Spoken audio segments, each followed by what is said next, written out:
تازه خبر، طالبانو له دریم ګاونډي هیواد سره هم سخته جګړه وکړله. دا چې طالبانو له کوم هیواد سره جګړه کړې، جګړه په سر رامنځته شوې جزئیات په ویډیو کې وګورئ او چینل سبسکرایب کړئ. لیدونکو السلام علیکم.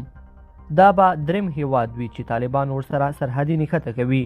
د معلوماتو له مخې کله چې طالبان واک ته رسېدلي، نو دا دریم ګاونډی هیواد دی چې طالبانو سره په جګړه کیږي.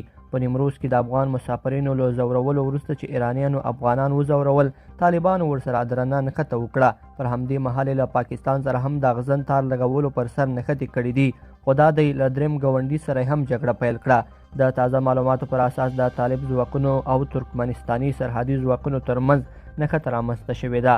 هلال بلخي د جوزجان ولایت د اطلاعات او کلتور سرپرست رئیس ویلي چې د ترکمنستان پوله ساتو ځواکونو 3 ورځې وړاندې یو ملکي وګړی وژلی او بل یې سخت وهلی و.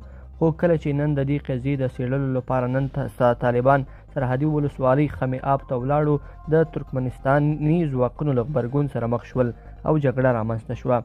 د ده په خبره کله چې ترکمنستاني ځواکونو ډزې وکړي، طالبانو پرې مقابلې ډزې وکړي. تر اوسه پورې د دې پیښې پوره جزئیات نشته او نه هم د طالبانو په هکله څه ویل شوي دي. ایران، پاکستان او اوس ترکمنستان هغه هیوادونه دي چې طالبانو په خپلو 4 میاشتنۍ دوره کې ورسره جګړې کړي دي او اوس یې هم اړیکې تر یو بله بریده خرابې دي. لیدونکو په دې هیله چې دا مطلب به مو تر پایه راسره لیدلی وي. کومه ویډیو خوښه شوې ویډیو لایک کړئ، د سره او چینل سبسکرایب کړئ. تر بیا ښه وخت.